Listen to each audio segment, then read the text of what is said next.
ईश्वरः परमः कृष्णः सच्चिदानन्दविग्रहः अनादिरादिर्गोविन्दः सर्वकारणकारणम् चिन्तामणिप्रकरसद्मसुकल्पवृक्ष लक्षावृतेषु सुरवीरविपालयन्तम् लक्ष्मीसहस्रशतसम्भ्रमतेद्यमानम् गोविन्दमादिपुरुषम् तमहम् भजामि। वेणुम् क्वणन्तमरविन्ददलायताक्षम् बर्हावतम् समसिताम्बुदसुन्दराङ्गम् कन्दर्पकोटिकमनीयविशेषशोभम् गोविन्दमादिपुरुषम् तमहम् भजामि। आलोलचन्द्रकलसद्वनमाल्यवंशी रत्नाङ्गदम् प्रणयकेलिकलाविलासम् श्यामम् त्रिभङ्गललितम् नियतप्रकाशम् गोविन्दमादिपुरुषम् तमहम् भजामि।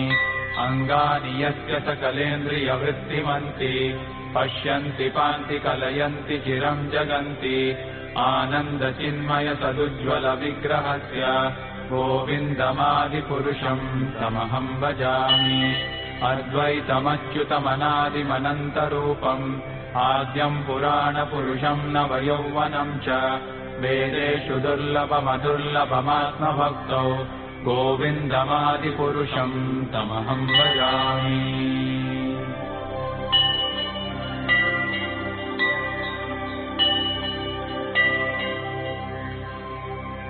पन्तास्तु कोटिशतवत्सरसम्प्रगम्यो वायोरथापि मनसो मुनिपुङ्गवानाम् सोऽप्यस्ति यत्प्रपदतिन्यविचिन्त्यदस्वे गोविन्दमादिपुरुषम् तमहम् भजामि। एकोऽप्यसौ रचयितुम् जगदण्डकोटिम् यच्छक्तिरस्ति जगदण्डचयायदन्तः अण्डान्तरस्थपरमाणुचयान्तरस्थम् गोविन्दमादिपुरुषम् तमहम् भजामि। यद्भावभावितधियो मनुजास्तथैव सम्प्राप्य रूपमहिमासनयानभूषाः सूक्तैर्यमेव निगमप्रतितैस्तुवन्ति गोविन्दमादिपुरुषम् तमहम् भजामि। आनन्दचिन्मयरसप्रतिभाविताभिः ताभिर्य एव निजरूपतया कलाभिः गोलोक एव निवसत्य किलात्मभूतो गोविन्दमादिपुरुषम् तमहम् भजामि। प्रेमाञ्जनच्युरितभक्तिविलोचनेन सन्तः सदैव हृदयेषु विलोकयन्ति यम् श्यामसुन्दरमचिन्त्य गुणस्वरूपम्।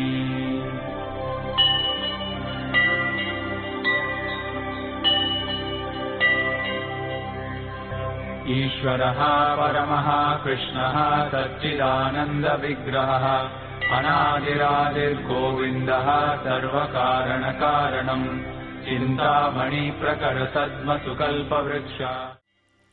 ब्रज विकास ट्रस्ट की ओर से भागवत कथा की ज्ञान गंगा के 5वें दिन हम आगाहन कर रहे हैं और हम सभी को मालूम है आज कृष्ण जन्म है।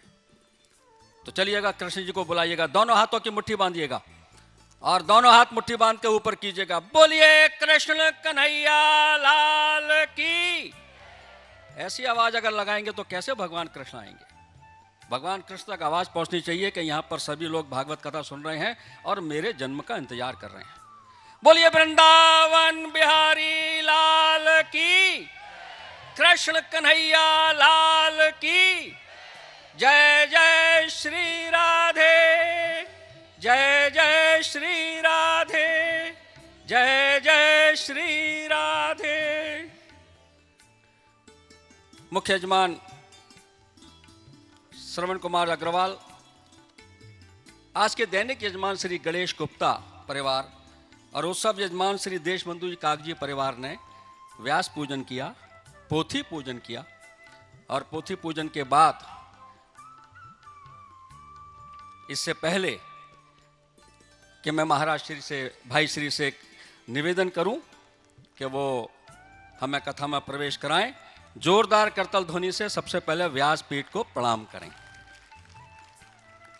हमारे बीच में श्री भूपेंद्र भाई अंबानी, श्री महेश भाई उपस्थित हुए हैं, महाराज श्री का आशीर्वाद ले रहे हैं। और भोपाल से हमारे केंद्रीय महामंत्री श्री सुशील जी केडिया जिनका अनन्य सहयोग इस पूरे आयोजन के लिए रहा है, इस पूरे कार्य के लिए रहा है, ऐसे श्री सुशील जी केडी हमारे बीच में उपस्थित हैं। मेरा निवेदन रहेगा कि वो भाई श्री से आशीर्वाद इस बात का ग्रहण करें कि जिस कार्य के लिए हम लगे हुए हैं, जो कार्य पूरे 84 कोस की परिक्रमा के मार्ग में चल रहा है, उस कार्य में अनवरत इसी प्रकार हम लगे रहें। 5 कुंड का निर्माण लगभग पूरा हो गया है और इस कथा के बाद उन 5 कुंडों का भी लोकार्पण सभी के सामने होगा। इस 5 कुंडों के साथ साथ लगभग 50 कुंड पूरे हो चुके हैं ब्रज विकास ट्रस्ट की ओर से। ये एक बहुत बड़ा काम है, लेकिन अभी और बहुत बड़ा काम आगे करना है और उस बहुत बड़े आगे काम के लिए ये कथा का आयोजन हुआ है। आप सब इस कथा से जुड़ें, अपनी क्षमता ममता के साथ, पूरी क्षमता के साथ। भगवान कृष्ण का आज हम जन्मदिन मनाएंगे, लाला आएंगे, लेकिन लाला ने जिस जगह पर अपनी लीलाएं की, ऐसे 84 कोस की परिक्रमा का मार्ग तो बहुत खराब पड़ा हुआ है।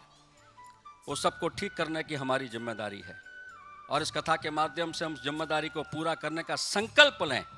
ये संकल्प की कथा है और इस संकल्प के साथ कि हम आने वाले दिनों में 84 कोस के मार्ग में जितने भी मंदिर हैं, जितने भी कुंड हैं, उनको पूरी तरह ठीक करके एक यात्रा के लायक बनाएंगे। इस प्रकार का संकल्प लेकर हम आज की अपनी इस कथा में प्रवेश करेंगे। मैं आप सबकी ओर से भाई श्री से निवेदन करूंगा, प्रार्थना करूंगा, उनके श्री चरणों में प्रार्थना करूंगा कि वो आज की कथा में हमको प्रवेश कराएं। श्री गोवर्धन नाथ की जय।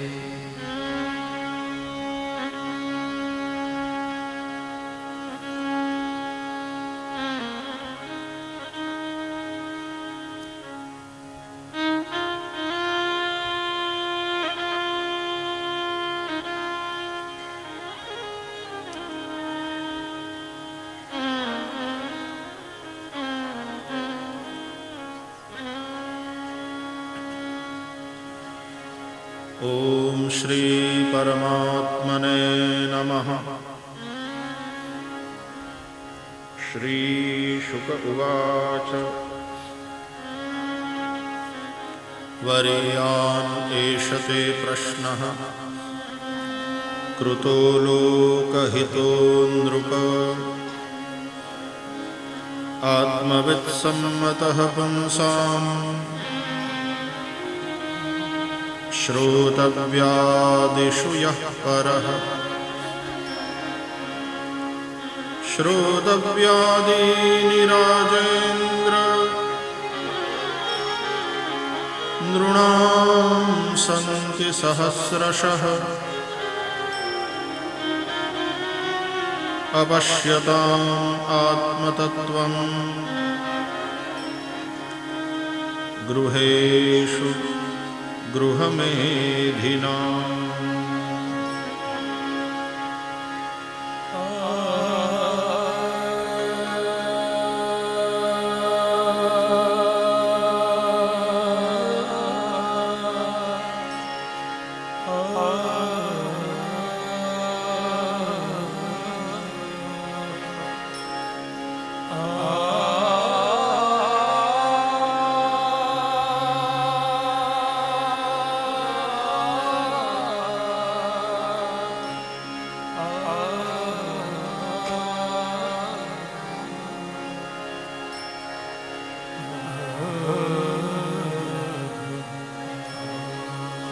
बोलिए श्री सुखदेव जी महाराज की जय।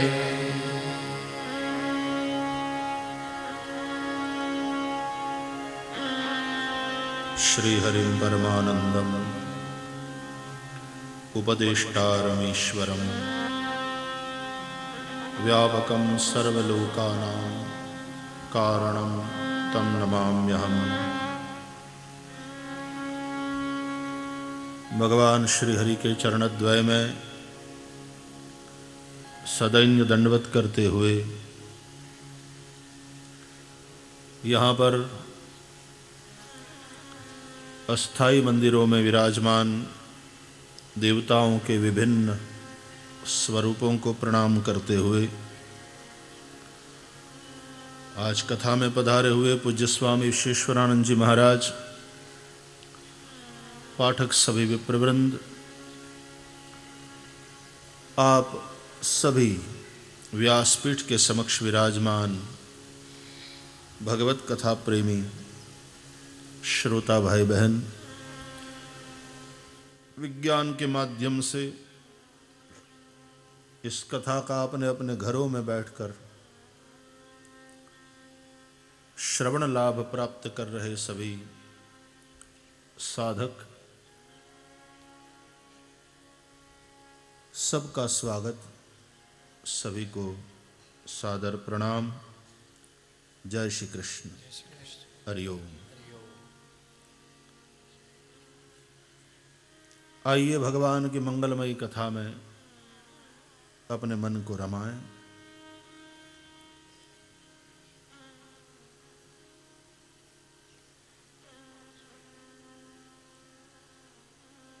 तन से भगवान की सेवा हो, मन से भगवान का स्मरण हो और धन का समर्पण हो।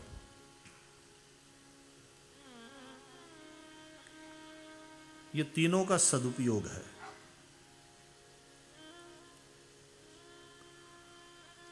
आद्य शंकराचार्य भगवान कहते हैं, वित्त दीन जनों को दो,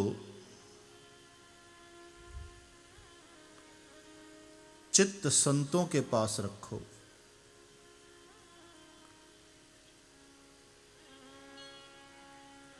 नेयम सज्जन संगे चित्तम देयम दीन जनाय च वित्तम।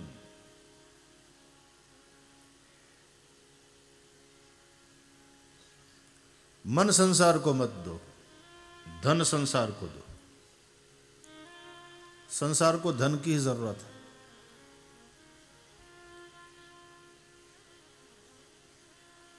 मन परमात्मा को, भगवान मन ही मांगते हैं। मय्येव मन आधत्स्व,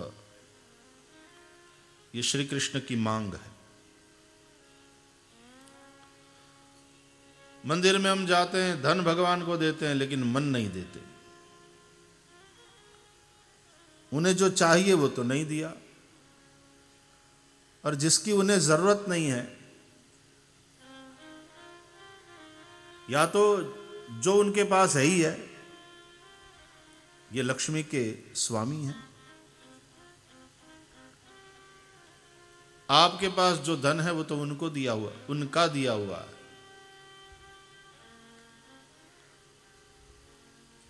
बस आप भगवान के निमित्त, भगवान को प्रसन्न करने हेतु उस धन का सदुपयोग करो, बांटते रहो। लेकिन भगवान को धन देकर आए और मन नहीं दिया, तो मंदिर में जाने का प्रयोजन क्या है?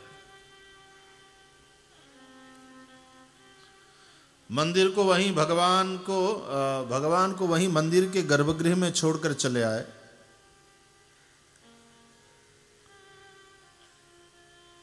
उन्हें अपने हृदय में पधराकर लाना था, इसलिए मंदिर गए थे।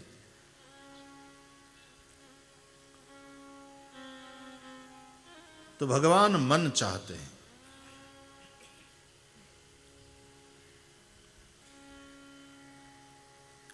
मंगलाचरण के द्वारा हम मन भगवान को देते हैं। मंगलाचरण के द्वारा मन को हम भगवान की कथा में लगाते हैं। महामंत्र के संकीर्तन के द्वारा हम कलयुग के जो भी कीटाणु हैं उन्हें खत्म करते हैं। ये कई बार कथा में चर्चा करी है कि जिस प्रकार अस्पताल में डॉक्टर लोग शस्त्रक्रिया करते हैं, ऑपरेशन, उसी प्रकार ये शास्त्र क्रिया है। वहाँ शस्त्र क्रिया होती है, यहाँ शास्त्र क्रिया।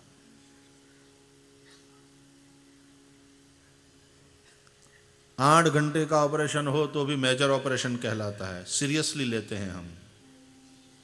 ये 8 दिन का ऑपरेशन है, सोचिए कितना सीरियसली लेना चाहिए। हम कथा में आते हैं तो केवल उपदेश सुनने के लिए नहीं, हम उपचार के लिए आते हैं। कथा केवल उपदेश नहीं है, कथा उपचार है। उपदेश के हिसाब से श्रवण करेंगे तो एक कान से सुना और दूसरे कान से निकल गई।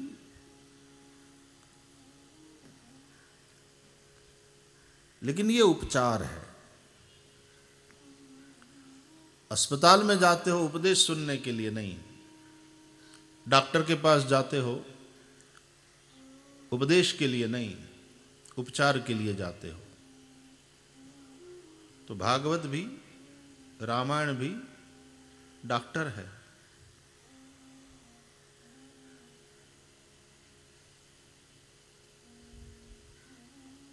सदगुरु वैद है, सदगुरु वैद बचन विश्वासा। तुलसीदास जी कहते हैं ये ग्रंथ विबुध वैद भव भीम रोग के। बड़ा कुशल वैद है। अच्छा, इस डॉक्टर साहब की स्पेशलिटी किस में है?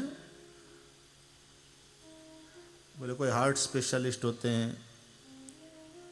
कोई ऑप्थेल्मोलॉजिस्ट होते हैं, कोई न्यूरोलॉजिस्ट होते हैं।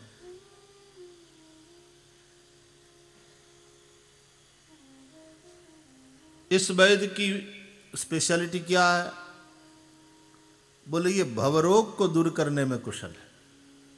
बेबुध वैद भव भीम रोग के। और ये भवरोग जो है वो भीम रोग, भीम माने भयंकर, बड़ा खतरनाक रोग है भवरोग। और उस रोग को मिटाने में ये बड़े कुशल वैद्य है।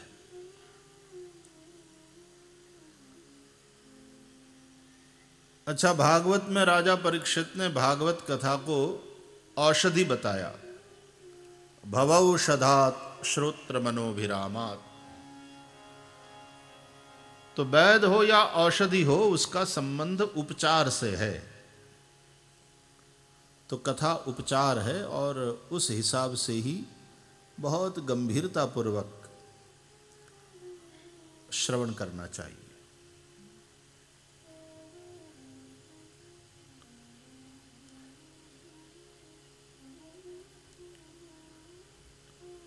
ऑपरेशन से पहले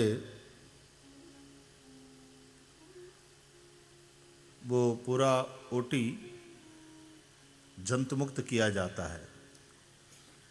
दवाइयों का छिड़काव और ऑपरेशन में उपयोग में लाना है जिन साधनों को फ्यूमिगेट किया जाता है उन्हें, ताकि बाहर वाले कोई जंतु, रोग के कोई कीटाणु इसमें ना रहे, नहीं तो इन्फेक्शन की संभावना। तो ये जो महामंत्र का हम संकीर्तन करते हैं आरंभ में, वो फ्यूमिगेट करते हैं पूरे वातावरण को, कि कलयुग के कीटाणु समाप्त हो जाए। भगवान नाम में यह शक्ति है।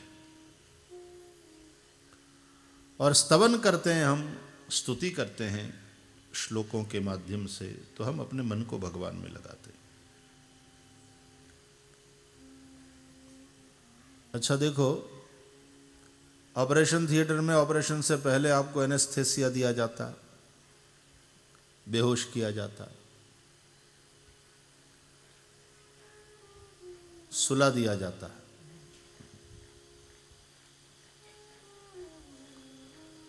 और यहां स्तवन के द्वारा हम सब अपने मन को भगवान में लगाते हैं।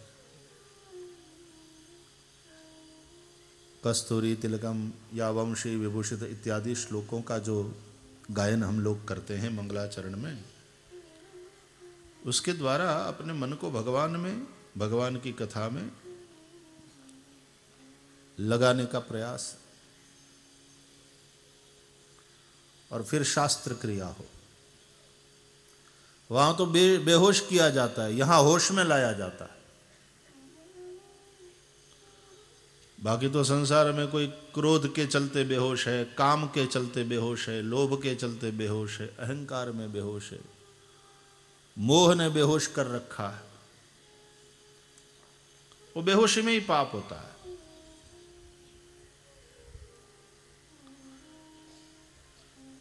कृष्ण ने अर्जुन से कहा कि तू होश पूर्वक युद्ध कर। मोह ने तुझे मूर्छित बना रखा है, उसी मोह के चलते तुझे विषाद हुआ है।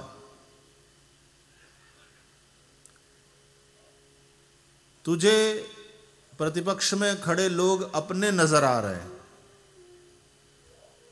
आचार्य है, मामा है, भाई है, पितामह है, मैं इनको क्यों मारूं?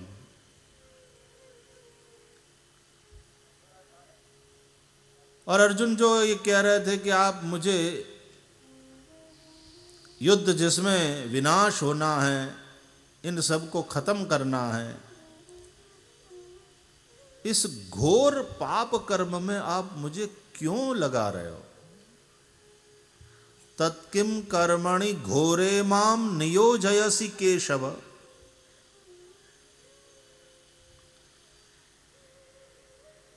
तो भगवान ने कहा कि बेहोशी में तू कर्म करेगा तो निश्चित रूप से पाप लगेगा,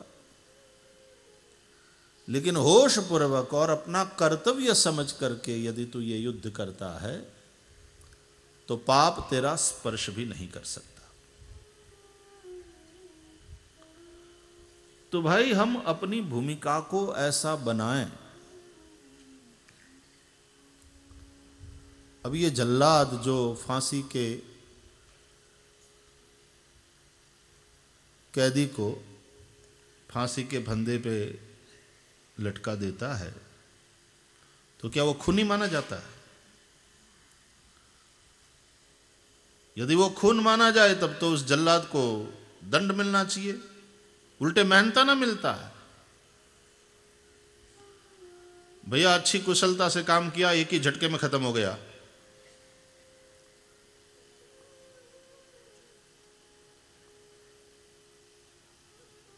वो अपने कर्तव्य का निर्वहन कर रहा है। वह काम उसके लिए कर्तव्य रूप है। तो मोह हमको मूर्छित न कर दें, काम क्रोध लोभ हमें बेहोश न कर दें, वरना बेहोशी में हम जो करेंगे वो पाप है। पाप भगवद विमुख अवस्था में ही होता है। जो हरिसम्मुख है वहां तो पूर्व में किए हुए पाप भी तत्क्षण नष्ट हो जाते हैं। सम्मुख होई जीव मोहि जबहि, तो जन्म कोटि अघ ना सही तबहि।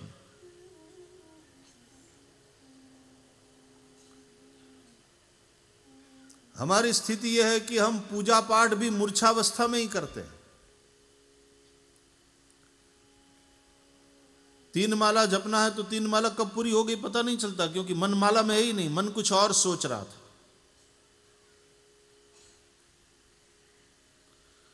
पूजा नित्य का नियम है, इसलिए करते हैं जैसे कपड़े धोते हो रोज। कपड़ा धोने में और पूजा करने में कोई अंतर नहीं रह गया हमारे लिए।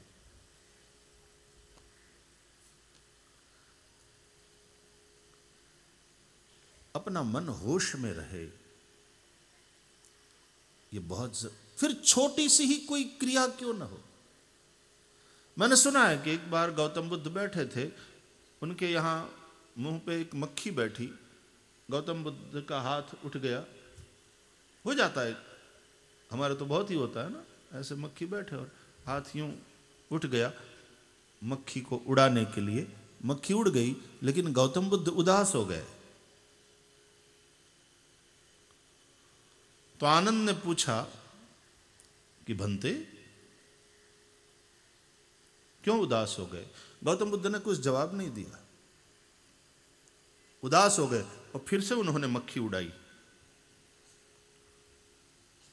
5-7 बार यूं हाथ हिलाया। बनते आप क्या कर रहे हैं? गौतम बुद्ध बोले, मक्खी उड़ा रहा हूं। कमाल है। बनते वो तो पहले ही हाथ जब आपने हिलाया उड़ गई, अब आप क्यों बार बार? बोले उस वक्त हाथ बेहोशी में उठ गया था, मक्खी उड़ गई। इसलिए गौतम बुद्ध उदास हो गए कि मक्खी उड़ाने की क्रिया भी बेहोशी में क्यों? मैं कोई क्रिया बेहोशी में नहीं करता हूं।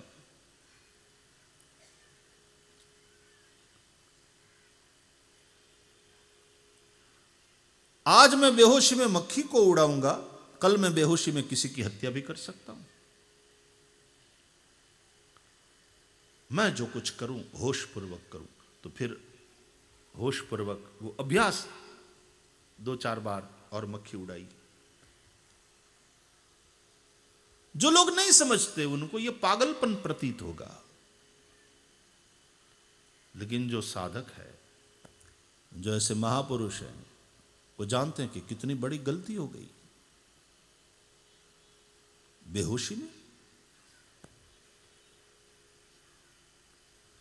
मैं आपको दावे से कहता हूं कि आप क्रोध भी करो तो होश पूर्वक करो और क्रोध साधन बन जाएगा।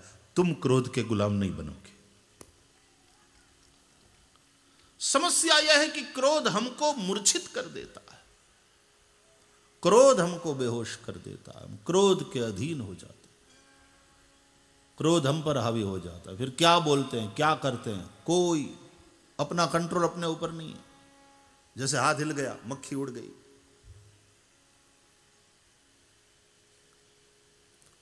क्रोध भी होश पूर्वक करो और क्रोध का सदुपयोग होगा। क्रोध तुम्हारे कंट्रोल में रहेगा। लोभ भी होश पूर्वक करो तो लोभ लाभ देगा। काम भी होश पूर्वक काम में उतरो और काम सुखदाता और कल्याणकारी होगा। होश पूर्वक।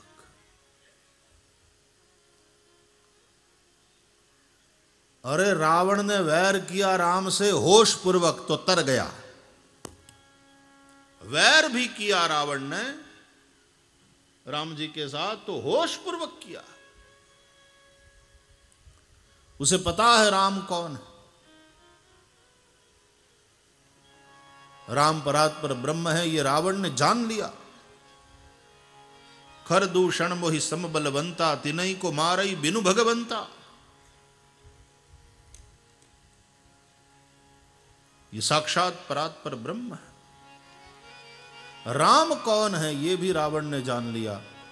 और मेरी भूमिका, अपनी भूमिका क्या है, वो भी रावण खूब जानता है। तो क्या मुझे अब उनका भजन करना चाहिए?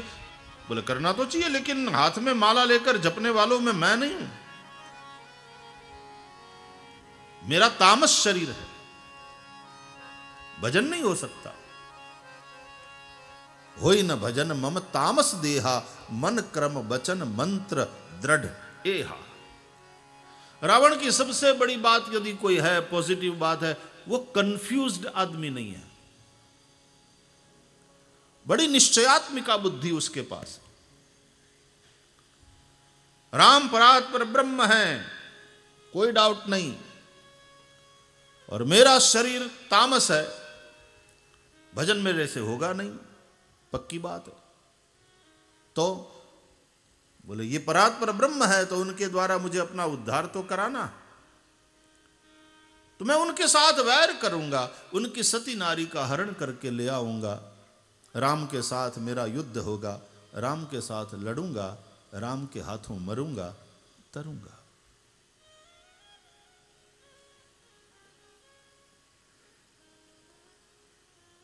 एक निश्चित योजना के तहत उसने सीता का हरण किया है, राम से वैर किया है, राम के साथ युद्ध किया है, राम के हाथों अपना उद्धार करा लिया है। उसे पता है वो क्या कर रहा है। रावण ने जो किया वो बेहोशी में नहीं किया है। तो वैर भी रावण ने होश पूर्वक किया, तर गया। हमारे पूजा पाठ भी बेहोशी में हो रहे हैं। हम अपने आप को भक्त तो समझते हैं, लेकिन हमारे पूजा पाठ भी बेहोशी में हो रहे हैं। तो जागृति, उत्तिष्ठत, उठो, जागृत, जागो, प्राप्य वरान निबोधत। अब पहले कोई उठता है, बाद में जागता है। मैं उठा, बेडरूम से बाहर आया, बाथरूम में गया, फिर मैं जागा। ऐसा होता है? आप पहले जागते हो, फिर उठते हो। तो यहां कहा कि उत्तिष्ठत, जागृत।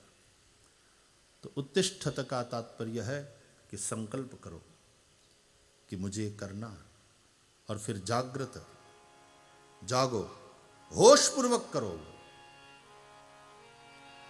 बेहोशी में नहीं। प्राप्य वरान, ऐसे महापुरुषों की शरण में जाओ, उन्हें प्राप्त करो। वरान, श्रेष्ठान, जो स्वयं जागे हुए हैं और जो तुम्हें जगाएंगे, जो तुम्हें सोने नहीं देंगे, जो तुम्हें बेहोश नहीं होने देंगे। देखा, अमुक परिस्थितियों में अमुक रोगियों को सोने नहीं देते डॉक्टर, क्योंकि सो गए तो मुश्किल, तो सोने नहीं दिया जाता। किसी तरह उनका होश बना रहे।